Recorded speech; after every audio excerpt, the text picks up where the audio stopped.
નમસ્કાર દર્શક મિત્રો, મહામંથનમાં આપનું સ્વાગત છે. હું છું સુદાન ગઢવી. આજે આપણે ચર્ચા કરીશું આપ ભી એસે હી હૈ. ભ્રષ્ટાચારથી ખતબતી દિલ્હીએ 2013માં એવો ન્યાય કર્યો જેને આમ આદમીનો ન્યાય ગણાવાયો. દિલ્હીની જનતાએ નવા સવા આવેલા એક એન્જિનિયરને સત્તાની લગામ સોંપી, જેણે દિલ્હીને ભ્રષ્ટાચાર મુક્ત બનાવવાનો વાયદો કર્યો. જોકે સત્તા મળતાની સાથે જ તેના દુરુપયોગનો રસ્તો પણ આપણે ત્યાં જૂનો છે, પછી તે ભાજપ હોય કે કોંગ્રેસ હોય કે કોઈ અન્ય પાર્ટી. જોકે દિલ્હીમાં તો આમ આદમીની સરકાર હતી. એવો આમ આદમી જે સાયકલ લઈને દિલ્હીના રસ્તા ઉપર ફરતો, ક્યારેક સુરક્ષા વિના મોર્નિંગ વોક માટે નીકળતો અને દિલ્હીની જનતા વચ્ચે કેબિનેટ અને દિલ્હીની દરબાર ભરતો. દિલ્હીમાં આમ આદમીની સરકાર છે, જેના નેતાઓ પણ આમ જનતાની વચ્ચે આવે છે, પરંતુ 3 વર્ષ પૂર્ણ થતા જ દિલ્હી સરકાર પર થઈ રહ્યા છે અનેક સવાલો. સત્તાનો સ્વાદ ચાખી રહેલી આપ પણ સાબિત કરી દીધું છે કે તે પણ અન્યના જેવી જ છે. દિલ્હીના ઉપરાષ્ટ્રપતિ નજીબ જંગે નિમેલી શુંગલુ સમિતિનો રિપોર્ટ આમ આદમીને પોલ ખોલી રહ્યો છે. આ રિપોર્ટ સાબિત કરે છે કે આપ પણ બીજા જેવા પક્ષ જેવું જ છે, જેમાં દિલ્હીની આપ સરકાર દ્વારા સત્તાનો ભરપૂર દુરુપયોગ કરાયો હોવાનું સામે આવ્યું છે. કેજરીવાલે તેમના કાર્યકાળ દરમિયાન ઉપરાજ્યપાલની મંજૂરી વિના લીધા અનેક નિર્ણયો, આપના નેતાઓ અને સગા સંબંધીઓને બનાવાયા મંત્રી અને અધિકારીઓ, જમીન અને આવાસની ફાળવણીમાં પણ થયો છે સત્તાનો ભરપૂર દુરુપયોગ. ત્યારે શું આપે સત્તાનો દુરુપયોગ કરીને દિલ્હીની જનતા સાથે નથી કર્યો દગો? શું આપ પણ છે અન્ય પાર્ટીની જેવી જ? શું કેજરીવાલે દિલ્હીની જનતાને બનાવી છે મૂર્ખ? શુંગલુ સમિતિની રિપોર્ટની એમસીડીની ચૂંટણીમાં કેવી થશે અસર? આ તમામ મુદ્દાઓ પર ચર્ચા કરીશું. મારી સાથે આપ ભી એસે હી હૈ.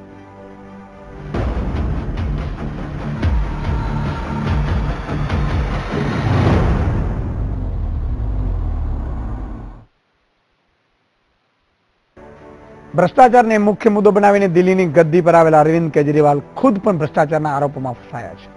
દિલ્હીના ઉપરાજ્યપાલ નજીબ ગંજે તત્કાલીન ઉપરાજ્યપાલ નજીબ ગંજે નિમેલી શુંગલુ સમિતિએ તેનો રિપોર્ટ રજૂ કર્યો છે. આ રિપોર્ટ અરવિંદ કેજરીવાલના નેતૃત્વવાળી દિલ્હી સરકારની પોલ ખોલી છે. રિપોર્ટમાં અરવિંદ કેજરીવાલ દ્વારા સત્તાનો દુરુપયોગ કરાયો હોવાની ઘટના સામે આવી છે. 3 સભ્યોની બનેલી શુંગલુ સમિતિએ જમીન આવંટન, હેલ્થ કમિશન અને સરકારી ખાતાઓમાં કરેલી ભરતી અને બદલીઓ મુદ્દે કેજરીવાલ સરકાર પર સવાલો ઉઠાવ્યા છે.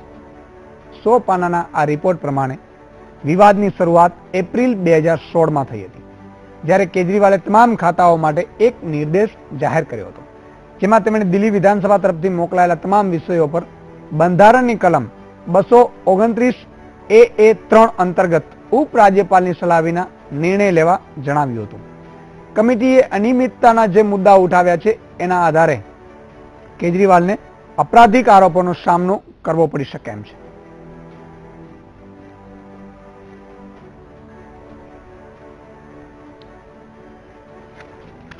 તો દર્શક મિત્રો, જે રીતે અરવિંદ કેજરીવાલ અને અન્ના હજારે સહિતના તમામ જે સામાજિક કાર્યકરો કહી શકાય, તેઓએ દિલ્હીમાં રામલીલા મેદાનમાં અનશન ઉપર ઉતર્યા હતા યુપીએ સરકારની વિરુદ્ધમાં, લોકપાલ સહિતની ડિમાન્ડની સાથે. ત્યારબાદ ધીરે ધીરે અરવિંદ કેજરીવાલે પોલિટિકલ પાર્ટી બનાવી, આમ આદમી પાર્ટી.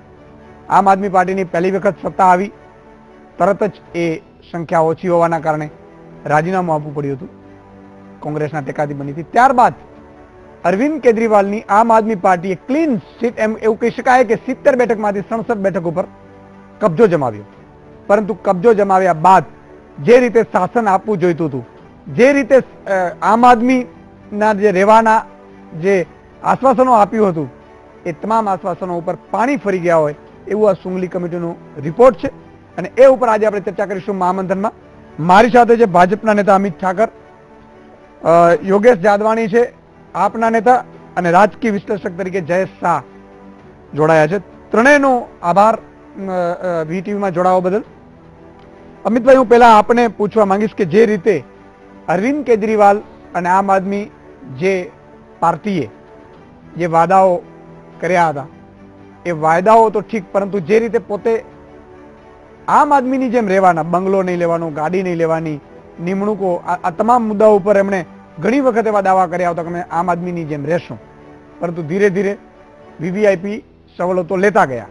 અને અત્યારે જે રીતે રિપોર્ટ આવ્યો છે એ રિપોર્ટમાં ખૂબ જ ચોંકાવનારા ખુલાસાઓ પણ છે. શું કહેશો? એક તો કેજરીવાલજી માટે દિલ્હીના લોકો જે માને છે કે કે આ બહુ હોશિયાર મૂર્ખ છે.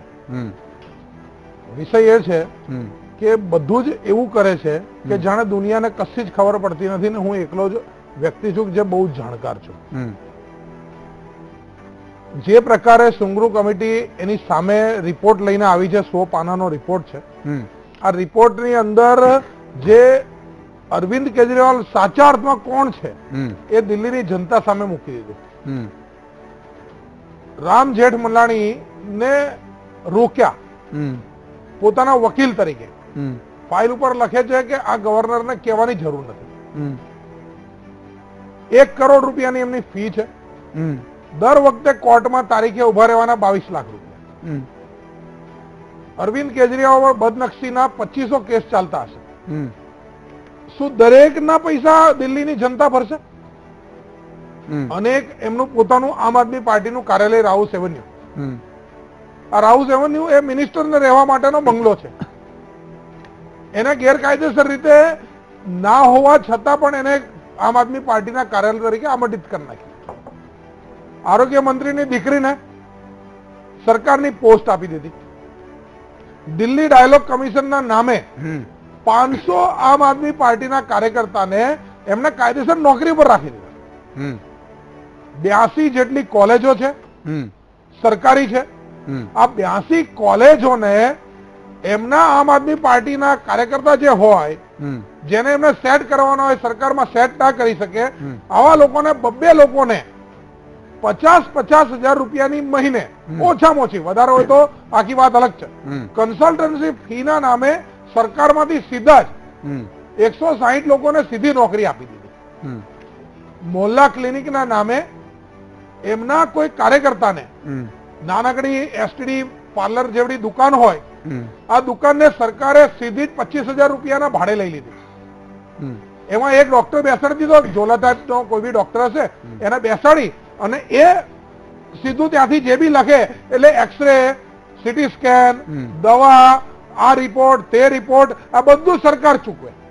એટલે સરકારમાંથી ભ્રષ્ટાચાર કરવા માટે બિલકુલ જે રીતે પોતાના માણસોને પૈસા આપવા જે રસ્તા લીધા, બિલકુલ દુનિયાને ખબર પડે કે આ કોઈ આમ આદમી પાર્ટીએ જે રીતે વાયદાઓ કર્યા હતા અને જે રીતે પોતે એક જ્યારે સંસદ બેઠક મળી ત્યારે તમામ દેશને એવું થયું હતું કે આમ આદમી આવ્યા છે, વીવીઆઈપી નહીં, પરંતુ એ ખોટું સાબિત થયું છે. સુંગરુ સમિતિનો અગર માનીએ તો રિપોર્ટ.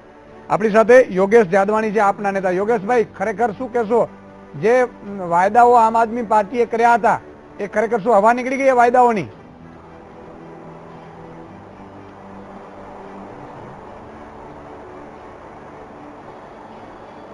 પહેલી વાત તો એ છે, અમીશભાઈ બહુ સરસ અમુક વાત કરી,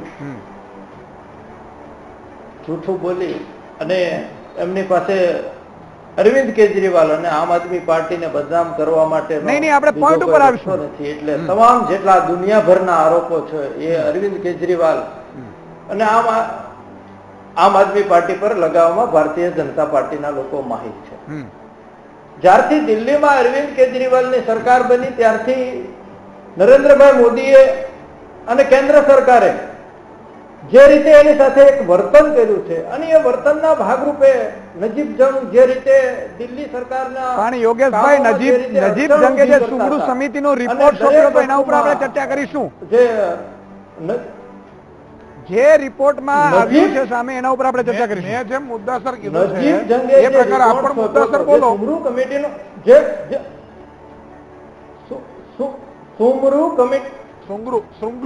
સુંગરુ કમિટીનો જે રિપોર્ટ છે એમાં જે આરોપો લગાવવામાં આવ્યા છે એ તદ્દન સુંગરુ કમિટીનો જે રિપોર્ટ છે તદ્દન આરોપો બેબુનિયાદ આરોપો છે.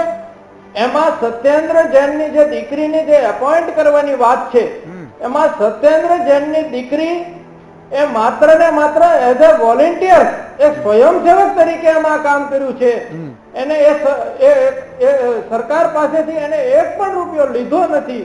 તો મને એ નથી ખબર પડતી કે સવારની હું આ ચર્ચા ટીવી ડિબેટોમાં જોઈ તો ભારતીય જનતા પાર્ટીને એટલો બધો, જો એને સેવાના ભાવ રૂપે આમાં કામ કર્યું હોય તો એટલો બધો પેટમાં દુખાવો શાનો? બીજો પ્રશ્ન છે ને, આમ આદમી પાર્ટીએ જે કાર્યાલયને જમીન ફાળવી, એક પણ કાર્યકર્તાને સરકારી વકીલોની નિયુક્તિ, રિપોર્ટ વાંચીને આવો મિત્ર, એટલી મારે તમને વિનંતી છે. આમ આદમી રિપોર્ટ અને આમ આદમી પાર્ટીનું કાર્યાલય પટેલ નગરમાં આવેલું છે, એટલે તમારી પાસે માહિતીનો, મારા ભારતીય જનતા પાર્ટીના મિત્રને કહેવું છે કે માહિતીનો તમારી પાસે અભાવ છે. આમ આદમી આખી દિલ્હી રાઉત એવન્યુ 256 નંબરમાં જાય છે. તમે જઈને જાતે જઈને જોઈ લો. એ મિનિસ્ટર બંગલાને તમે કાર્યાલય તરીકે ઉપયોગ કરો છો. દિલ્હીના મહિલા પંચના સ્વાતિ માલીવાલને બંગલો ફાળવવો, એસીબી માં અધિકારીઓની નિયુક્તિને બદલી, નેતાના અધિકારીઓને સલાહકાર બનાવવા, સરકારી વકીલોની નિયુક્તિ કરવી, આમ આદમી પાર્ટીના કાર્યકર્તાઓને સલાહકાર તરીકે નિમણૂક કરવી, આ તમામ મુદ્દાઓ પર શું કહેશો?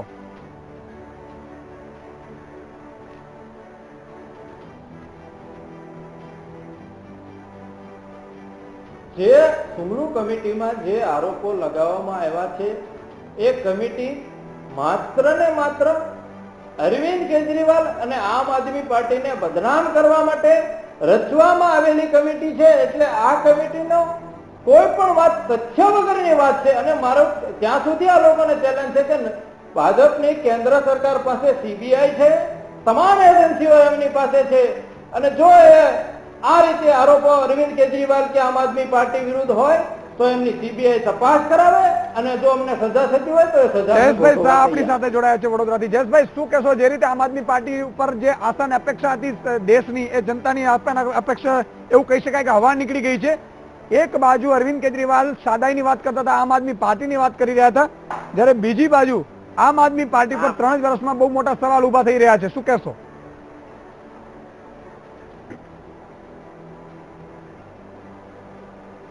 આમ આદમી પાર્ટી જ્યારથી દિલ્હીમાં સત્તા પર આવી છે 2013માં, સત્તા પર આવતા પહેલા અને સત્તા પર આવ્યા પછી આમ આદમી પાર્ટીને ફંડ ક્યાંથી મળ્યું એની જે ટ્રાન્સપરન્સીની વાત હતી ત્યાંથી શરૂ કરીને જે હમણાં મિત્રએ વાત કરી આમ આદમી પાર્ટીના કે સત્યેન્દ્ર જૈનની દીકરીની વાત કરતા હતા. સત્યેન્દ્ર જૈનની દીકરી હેલ્થ ડિપાર્ટમેન્ટમાં મોલ્લા કમિટીના એડવાઇઝર તરીકે એપોઇન્ટ થઈ, પણ એ દીકરી તો આર્કિટેક્ટ હતી, તો હેલ્થ ડિપાર્ટમેન્ટમાં શું કામ કરતી હતી?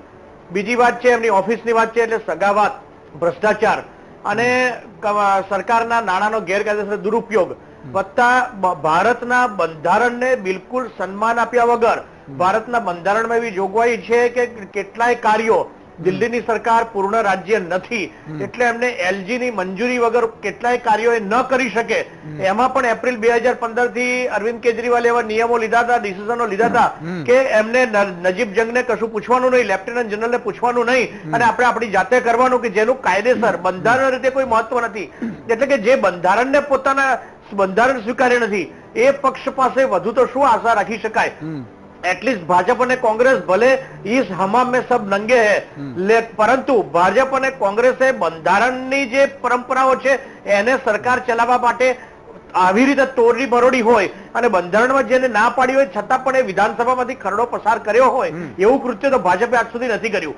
પંજાબની ચૂંટણીમાં આમ આદમી પાર્ટીએ જે પ્રકારના તત્વો, વિદેશી તત્વો પાસેથી ફંડ લીધું હતું એને કારણે તેમને છેલ્લા 10 દિવસનો સિનારીઓ બદલાઈને પંજાબના હિન્દુઓ અને પંજાબના કેટલાક જે શીખ કે જે 10 વર્ષથી ત્રાસ ભોગવી ચૂક્યા હતા ભૂતકાળમાં, એમને આમ આદમી પાર્ટી તરફથી મોઢું ફેરવી લીધું, એને કારણે માત્ર 20-22 સીટો પર સીમિત થઈ ચૂકી છે.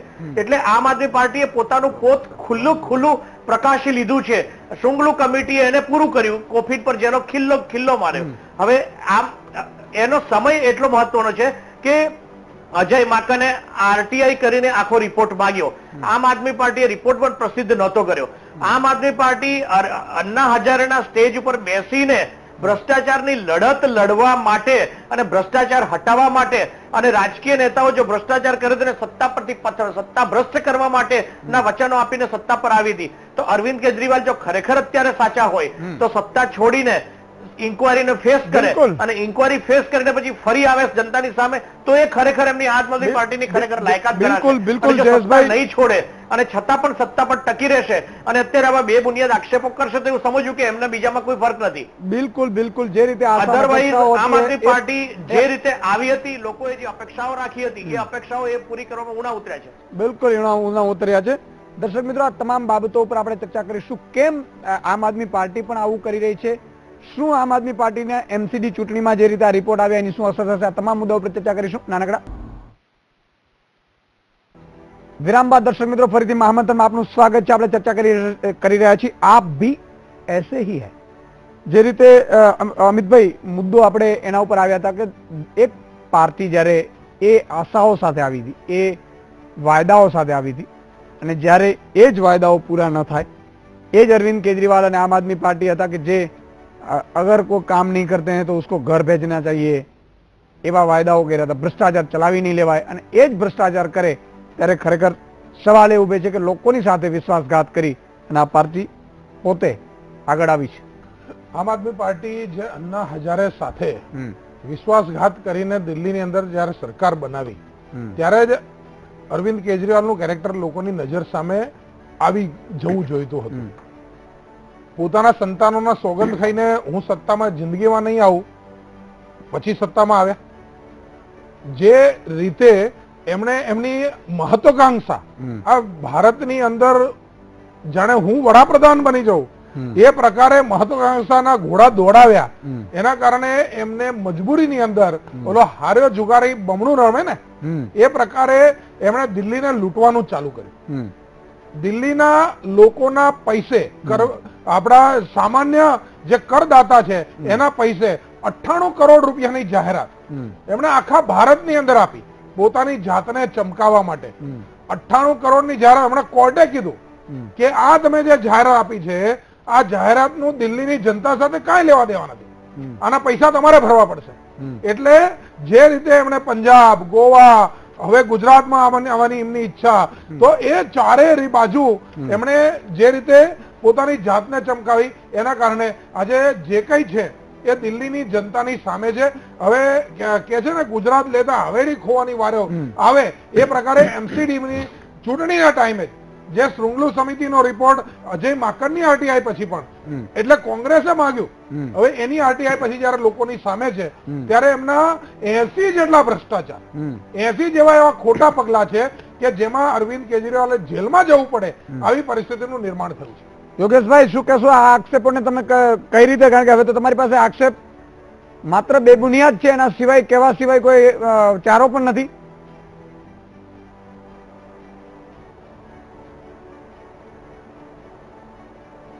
મારું એટલું જ કહેવાનું છે કે ભારતીય જનતા પાર્ટીના મોઢે ભ્રષ્ટાચારની વાત બિલકુલ ગંધ મારે નહીં, પણ તમે પોઈન્ટ ઉપર આવો. ગુજરાત સરકારની જ્યારે વાત હોય, ગુજરાત મારે મિત્ર તમને એ પૂછવું છે કે તમને કેટલો પગાર આપવામાં આવે છે? હું પોઈન્ટ ઉપર તમને કેટલો પગાર આપવામાં આવે છે? અમીશભાઈ, 10,000 રૂપિયાથી શરૂ કરીને 2 લાખ રૂપિયા સુધીનો દિલ્હીમાં આમ આદમી પાર્ટીનો કોઈ કાર્યકર્તા 10,000 રૂપિયાથી શરૂ કરીને દરેક બૂથની અંદર 5 લોકો પગાર, ભારતીય ₹300 રોજના આપવામાં આવે. 300 રૂપિયાના 300 રૂપિયા યોગેશભાઈ, આ વાત સાચી છે, રોજના 300 રૂપિયા કાર્યકર્તાઓને આપવામાં યોગેશભાઈ 50,000 રૂપિયા સુધીનો પગાર. અમિતભાઈ નો શું છે આક્ષેપ સાચો? 2 લાખ રૂપિયા સુધીનો પગાર આપવામાં આવે છે. બનારસની અંદર બી તમારા કાર્યકર્તા જાય તો રોજના 300 રૂપિયા અને એમને જમવાનું અહીંથી ટ્રેન ભરીને મોકલવામાં આવે. બનારસમાં તમારા ઓલી કયો કાર્યકર્તા? અમિતભાઈ એને બોલવા દઈએ. યોગેશભાઈ, આ આક્ષેપો કેટલા સાચા છે? અહીંયાની ભારતીય જનતા પાર્ટી અને એમની બિલકુલ તદ્દન પાયાવિહોણી વાત કરી રહ્યા છે. ગુજરાતમાં જે રીતે આમ આદમી પાર્ટીનો પગ પછેરો થઈ રહ્યો છે એ રીતે ભારતીય જનતા પાર્ટીનો મિત્રોને ડર લાગી રહ્યો છે કે ગુજરાતમાં જે દિલ્હીમાં જે અમારી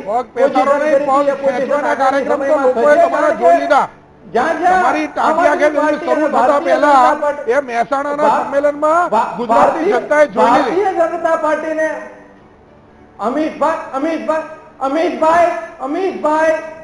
અમિતભાઈ જૂઠું બોલવું, વારંવાર બોલવું અને જોર અરવિંદ કેજરીવાલ તમે થોડી ધીમી રાખો અને સાંભળવાની શક્તિ રાખો. જ્યારે અમે દિલ્હી યોગેશભાઈ, મુદ્દાઓના જવાબ તમે હજી આપ્યા નથી. આપણે મુદ્દાઓના જવાબ જોઈએ છે જનતાને. જનતાને માત્ર આક્ષેપ પ્રત્યાક્ષેપ નથી હોતા. આપણે યોગેશભાઈ, એક પાર્ટીના પ્રવક્તા તરીકે તમારી પાસે જવાબ માંગે છે જનતા. મુદ્દા ઉપર આવીને જવાબ આપો.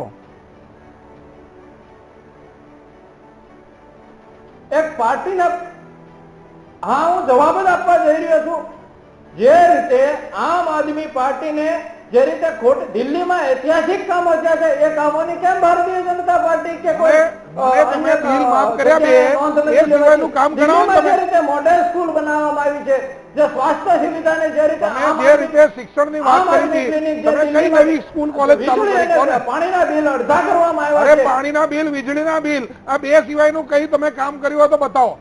દિલ્હીમાં નવા વિચાર સાથે લોકો નવજુવાનોને લાયા હતા. હવે આ આખો મોડેલ જ ફેલ કરી નાખ્યું તમે. દિલ્હીમાં આમ આદમી પાર્ટીની સરકાર બન્યા પછી 8,000 ઓરડા નવા બન્યા છે.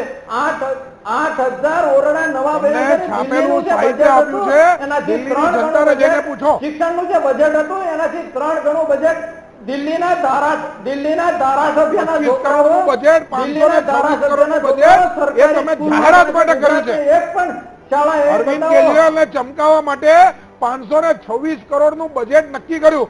કોઈ રાજ્ય સરકારનું આવું ના હોય. જયેશભાઈ, નાનકડા દિલ્હી ઉપર આટલો મોટો બોજ તમે નાખ્યો. જયેશભાઈ આપણી સાથે. જયેશભાઈ, આ સમગ્ર મામલામાં શું જોશું? એમસીડી ની જે ચૂંટણી છે આ એપ્રિલમાં આવી રહી છે, શું માનો છો એમસીડી ની ચૂંટણીમાં આની અસર થશે સુંગલુ કમિટીના રિપોર્ટની?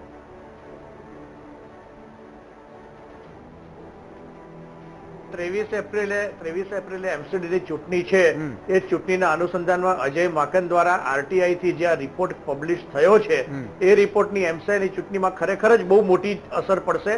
અને વત્તા જે રીતે 50% વીજળીના બિલોની માફી કરી કે 50% પાણીના બિલોની માફી કરી, વીજળીના બિલો અડધા કરી દીધા, તો મારે આમ આદમી પાર્ટીના યોગેશભાઈને એવું પૂછવું છે કે વીજળીના બિલો જે અડધા કર્યા, દિલ્હીમાં 1 મેગાવોટ વીજળી પેદા થતી નથી. દિલ્હી વીજળી બહારથી લે છે.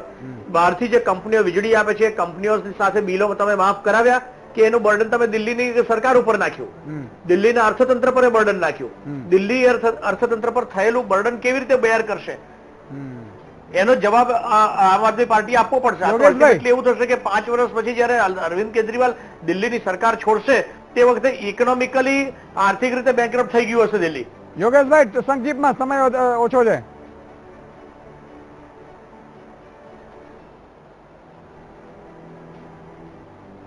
જે રીતે દિલ્હીની અંદર વીજળી કંપનીઓ દ્વારા બેફામ રીતે લૂંટ ચલાવવામાં આવતી, આમ આદમી પાર્ટી સત્તામાં આવ્યા પછી આ લૂંટને બિલકુલ બંધ કરવામાં આવી અને જે પૈસો ભ્રષ્ટાચારમાં જતો હતો એ પૈસો આમ આદમી પાર્ટી અટકાવી અને એ પ્રજાને એ પૈસાની રાહત આપી છે. એટલે એમાં દિલ્હીની સરકારને ભાડા પડી ગયા છે. અરવિંદ કેજરીવાલના 80 જેટલા ભ્રષ્ટાચાર શૃંગલુ કમિટીએ ખુલ્લા પાડ્યા અને હવે જે એની પહેલાથી આખી એમની હારમાળા ચાલી હતી કે જે આખો દેશ કબજે કરવા નીકળ્યા હતા અને દિલ્હી ના સંભાળી શક્યા. દિલ્હીને આજે એટલું ખરાબ હાલતમાં એમણે મૂકી છે. ચારે બાજુ કચરા, ઉકરડા અને સહેજ પણ સુરક્ષા નહીં. આ પ્રકારની દિલ્હી, એમણે જે ભ્રષ્ટાચારનું કેન્દ્ર દિલ્હીને બનાવ્યું, દિલ્હીની જનતા કોઈ સંજોગમાં માફ કરવાની અને જે રીતે એમના 47 ધારાસભ્ય એ દુષ્કર્મની અંદર પકડાયા, ભ્રષ્ટાચારની અંદર પકડાયા છે. આજે આખી આમ આદમી પાર્ટી 70% આમ આદમી પાર્ટી તો જેલમાં છે. હવે આ પ્રકારની આમ આદમી પાર્ટીને જનતા ઓળખી ગઈ છે. મારા ગુજરાતી મિત્ર પણ હવે ટોપી જલ્દી ઉતારે તો સારું. ઓકે, જે રીતે દર્શક મિત્રો સમયનો અભાવ છે. અમિતભાઈ, યોગેશભાઈ અને જયેશભાઈ ત્રણેયનો ખૂબ ખૂબ આભાર. આપણે જે ચર્ચા કરી રહ્યા હતી, આપ ભી એસે હી હે, જે આશા અપેક્ષા આમ આદમી પાર્ટી પાસે રાખવામાં આવી હતી એ ખરેખર જો સુંગલુ કમિટીનો રિપોર્ટ જો માનીએ તો ખરેખર ચોંકાવનારી વિગતો એ છે કે અરવિંદ કેજરીવાલની પાર્ટીએ પણ ઘણા મોટા ગેરરીતિ છે એ દિલ્હીમાં કરી છે અને એના અનુસંધાને એક આશા અપેક્ષા જાગી હતી એ કદાચ જે દર્શક મિત્રો અથવા તો જે લોકો આપમાં જોડાયા છે એને નારાજ કરે એ સ્પષ્ટ દેખાઈ આવે છે. બધી પાર્ટીઓ છે એ એક સરખી થઈ જશે તો ખરેખર સવાલ એ થશે કે લોકો પણ રાજનીતિમાં શું કામ આવશે અને કઈ રીતે આવશે. અત્યારે બસ આટલું જ. ફરીથી આવતીકાલે નવા વિષય, નવા મહેમાન સાથે મળીશું. ત્યાં સુધી તમે જોતા રહો વીટીવી ન્યૂઝ. મને રજા આપો. નમસ્કાર.